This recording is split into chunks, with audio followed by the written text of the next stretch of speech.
The Truth About Vampires by Lydia Parks. Dedication to my understanding and inspiring husband. Chapter 1. When Nathan first saw her, his heart would have stopped, if it hadn't already done so ages ago. It wasn't her physical appearance that drew his attention. In a city the size of Atlanta, she was no more unique than any other relatively attractive young woman. It was something else, something different. He felt as if he'd turned a corner in a desert city to find an exotic flower, and was compelled to take a deep draught of its scent. Changing his path, he followed the woman into a shop filled with videotapes and observed her from 12 feet away. She couldn't be as much as 5.5 feet tall, and her thick, dark hair fell nearly to her waist. Her figure wasn't spectacular, yet she was nicely rounded. She wore black jeans and a black cotton blouse, and hid her eyes behind sunglasses. Nathan frowned. Sunglasses at night? Pretending to study the back of a taped movie container, he approached her, wondering if she might be one of his own kind trying to hide her presence.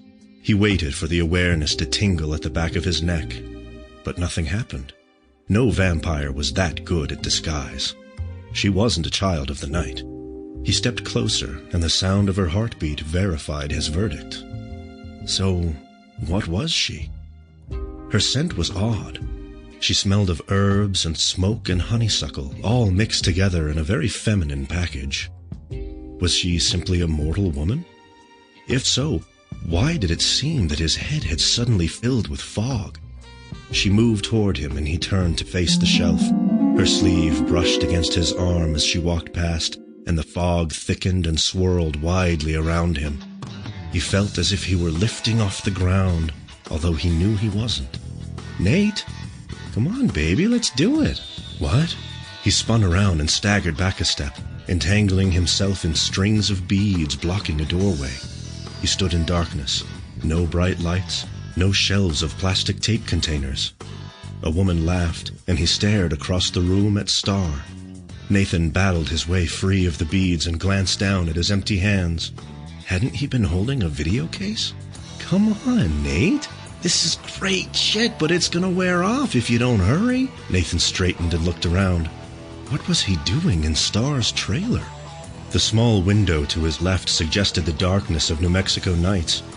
But it wasn't possible, was it? Hadn't he just been in a video shop in downtown Atlanta? Hadn't the millennium passed a few years back? How could it be 1964? The answer was obvious. It couldn't be. He turned. Sample complete. Ready to continue?